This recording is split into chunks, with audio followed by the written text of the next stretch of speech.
میں اپنے مضمون کو سمیٹنے کی کوشش کروں گا۔ آج کے خطاب میں محترم بھائیوں، محترم بہنوں، حالات کے تناظر میں مجھے ایک پیغام آپ کو دینا ہے، اور اسی مناسبت سے میں نے سورہ ہود کی ایک آیت پڑھی ہے جس میں اللہ رب العزت نے مجھے آپ کو قیامت کی صبح تک آنے والے اہل ایمان کو مخاطب کرتے ہوئے ایک عظیم تعلیم اور ایک عظیم حکم دیا ہے۔ اللہ نے کہا وَلَا تَرْكَنُوا إِلَى الَّذِينَ ظَلَمُوا فَتَمَسَّكُمُ النَّارِ، کہ لوگوں ظالموں کی طرف مائل نہ ہونا، کہ اگر ظالموں کی طرف مائل ہو جاؤ گے تو کل نار جہنم تمہیں چھوئے گی، کل نار جہنم تمہیں جلائے گی۔ کیا مطلب ہے؟ اس آیت میں یہ حکم دیا جا رہا ہے اس زمین پر انصاف کے علم بردار بنو، انصاف کو قائم رکھنے والے بنو، ظالم نہ بنو، ظلم نہ کرو۔ نہ صرف یہ کہ ظلم سے بچنا ہے بلکہ ظالم کی تائید نہ کرو، ظالم کو شاباشی نہ دو، ظالم کو واہ واہ نہ کرو۔ ظالم کی تائید بھی ظلم ہوا کرتی ہے، ظالم کو شاباشی دینا بھی ظلم ہے، ظالم کی واہ واہ کرنا بھی ظلم ہے۔ کتنے لوگ ہیں کہ انہوں نے خود تو ظلم نہیں کیا مگر ظالم کا ساتھ دینے کی وجہ سے ان کا نام ظالموں کی فہرست میں آ جاتا ہے۔ تو اللہ نے کہا کہ ظالموں کا ساتھ نہ دو ورنہ کل روز قیامت تمہیں نار جہنم جلائے گی۔ حضرات، اللہ رب العزت کو اس کائنات میں انصاف بہت پسند ہے، اسی لیے اس نے اس کائنات کے نظام کو عدل پر قائم رکھا ہے، انصاف پر قائم رکھا ہے، اور اسے اپنی مخلوقات کے درمیان بھی عدل و انصاف بہت پسند ہے۔ اور عدل و انصاف جس قدر پسند ہے اللہ کو، ظلم اللہ کو اسی قدر ناپسند ہے۔ ظلم اللہ کو انسانوں میں بھی ناپسند ہے، کائنات کی بے زبان مخلوقات میں بھی ناپسند ہے۔ اتنا ناپسند ہے کہ اگر ظلم ہو جائے انسان تو انسان، وہ مخلوقات جو کائنات کی بے زبان مخلوقات کہلاتی ہیں، کائنات کی بے زبان مخلوقات کہلاتی ہیں، جن کے پاس عقل نہیں، شعور نہیں، فہم نہیں، اگر وہ مخلوقات بھی ایک دوسرے پہ ظلم کرتی ہیں تو جن کے لیے روز قیامت قانون جزا و سزا نہیں ہے، اللہ رب العزت ان مخلوقات کے لیے بھی عارضی طور پر قانون جزا و سزا کا انتظام کرتا ہے۔ آپ نے کیا فرمایا؟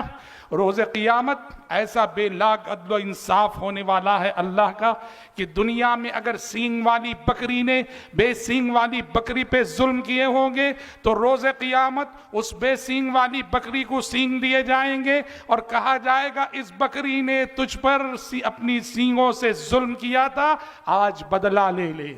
بے زبان مخلوقات میں اگر اللہ کی یہ شان عدل ہے، بے زبان مخلوقات میں اگر اللہ کو ظلم اس قدر ناپسند ہے، تو ہم جیسے آپ جیسے شعور اور عقل رکھنے والے انسانوں کا ظلم اللہ کو کس قدر ناپسند ہوگا، غور کیجیے۔ اس لیے حدیثوں میں کہا گیا یہ دنیا دار العمل ہے، یہاں عمل کرنا ہے، جزا و سزا اس عالم آخرت میں ہے۔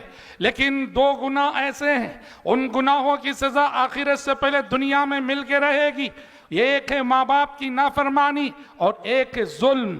ظالم کو آخرت میں جو ملے گا، جو ہوگا سو ہوگا، پر اللہ رب العزت ظالم کے ظلم کا بدلہ اسی دنیا میں دیتا ہے۔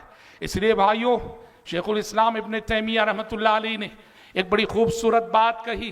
ابن تیمیہ کہتے ہیں اللہ کو انصاف اس قدر پسند ہے اور ظلم اللہ کے نزدیک اس قدر ناپسند ہے۔ مسلم حکومت ہو اگر وہ اپنی رعایا پر ظلم کرے تو اللہ ایسی مسلم حکومت کو ختم کر دیتا ہے۔ نان مسلم گورنمنٹ ہو، غیر مسلم حکومت ہو، لیکن وہ اپنی رعایا کے ساتھ انصاف کرے، اللہ ایسی غیر مسلم حکومت کو عروج عطا کرتا ہے، عزت عطا کرتا ہے، ترقی عطا کرتا ہے۔ یہ ابن تیمیہ رحمۃ اللہ علیہ کا وہ جملہ ہے جو بتاتا ہے کہ مزاج شریعت کیا ہے، کتاب و سنت میں ظلم کو کس قدر ناپسند کیا گیا ہے اور عدل کو کتنی اہمیت دی گئی ہے کہ اللہ اکبر، مسلم حکومتیں اگر ظلم کریں تو وہ زوال سے دوچار ہو جائیں گے۔ تو اس لیے یاد رکھو بھائیو، ظلم کی عمر لمبی نہیں ہوتی، ظلم کی عمر لمبی نہیں ہوتی۔ اللہ ظالم کو مہلت دیتا ہے، ظالم کو مہلت دیتا ہے، اور اس مہلت کی وجہ سے ظالم یہ سمجھتا ہے کہ مجھے کوئی پوچھنے والا نہیں، مجھے کوئی پکڑنے والا نہیں، میرے اوپر کسی کا زور نہیں، میرے اوپر کسی کا اختیار نہیں۔ وہ ظلم کیے جاتا ہے، ظلم کیے جاتا ہے، لیکن جب اللہ رب العالمین کی پکڑ آتی ہے تو ظالم قیامت کی صبح تک کے لیے عبرت کا نشان بن جاتا ہے۔ آج کا یہ دن، آج کا ایک دن، یہ بڑی خوشی و مسرت کا دن ہے۔ آج زمین کے ایک بہت بڑے ظالمانہ اقتدار کا خاتمہ ہوا۔ وقت کا ایک فرعون اللہ رب العالمین نے آج اس کے اقتدار کا خاتمہ کیا۔ ملک شام کا وہ ظالم، وہ طاغی، وہ باغی، اور ملک شام کا وہ فرعون جو گزشتہ 10-12 سالوں سے ملک شام کے مسلمانوں کا قتل عام کیے جا رہا تھا۔ لاکھوں مسلمانوں کا اس نے قتل عام کیا، لاکھوں مسلمانوں کو ہجرت کرنے پہ مجبور کیا۔ بشار الاسد آج کا وہ دن ہے کہ اللہ نے آج اس کے اقتدار کا خاتمہ کیا۔ آج وہ ذلیل ہوا، آج وہ رسوا ہوا، آج اس کا غرور کچلا گیا، آج اس کا تکبر رگڑا گیا۔ آج مظلوموں کی خوشی کا دن ہے، آج مظلوموں کی مسرت کا دن ہے۔ اتنی خوشی ہے عالم اسلام میں۔ شیخ عدنان عرور نے لکھا ہے، شیخ عدنان عرور نے لکھا ہے، جو عالم اسلام کے ایک نمایاں ممتاز عالم دین ہے، جو رد تشیع اور رفض میں جنہوں نے ماشاءاللہ کافی کارہائے نمایاں انجام دیے ہیں، انہوں نے کہا آج کی یہ خوشی، اس فرعون وقت کے اقتدار کا یہ زوال، یہ عالم اسلام کے لیے اتنی بڑی خوشی ہے کہ اگر اسلام میں عید الاضحیٰ اور عید الفطر کے بعد کوئی تیسری عید جائز ہوتی تو آج ہم علماء اعلان کرتے کہ آج عالم اسلام کے لیے عید کا دن ہے۔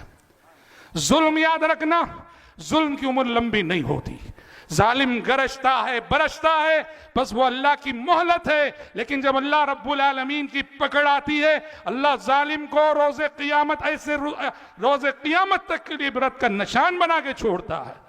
پیارے نبی کی تعلیم کیا ہے؟ پیارے نبی صلی اللہ علیہ وسلم کا پیغام کیا ہے؟ آپ کا پیغام یہ تھا، انصر اخاک ظالما و مظلوما۔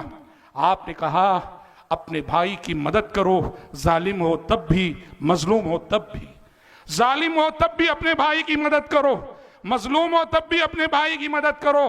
صحابہ نے پوچھا اے اللہ کے نبی، اگر ہمارا بھائی مظلوم ہو تب اس کی مدد کرنے کے معنی تو معلوم ہے، ہمارا بھائی اگر ظالم ہو تب اس کی مدد کیسے کریں ہم؟ آپ نے کہا، یہ اصل میں دیکھو زمانے جاہلیت کا مخولہ تھا، اسلام سے قبل عرب کے لوگ یہی کہتے تھے انصر اخاک ظالما و مظلوما، اپنے بھائی کی مدد کرو چاہے وہ ظالم ہو مظلوم ہو۔ اور ان کا مطلب یہ تھا مدد کس کی کرنا ہے؟ اپنے قبیلے والے کی کرنا ہے۔ انہیں ظالم ہو تو تم بھی مل کے ظالم بن جاؤ اس کے ساتھ، مظلوم ہو تو بھی مدد کرو، ظالم ہو تو اپنے آدمی کی مدد کرو۔ پیارے نبی نے اسلام آنے کے بعد یہی جملہ صحابہ سے کہا، انصر اخاک ظالما و مظلوما، اپنے بھائی کی مدد کرو، وہ ظالم ہو تب بھی، وہ مظلوم ہو تب بھی۔ صحابہ کو حیرت ہوئی، یہ تو زمانے جاہلیت کا نعرہ ہے۔ صحابہ نے کہا اللہ کے نبی، ہمارا بھائی مظلوم ہو تب اس کی مدد کرنے کا مطلب تو سمجھ میں آتا ہے، ہمارا بھائی ظالم ہو تب اس کی مدد کرنے کے کیا معنی؟ آپ نے کہا تمہارا بھائی ظالم ہو تب مدد کے معنی یہ ہیں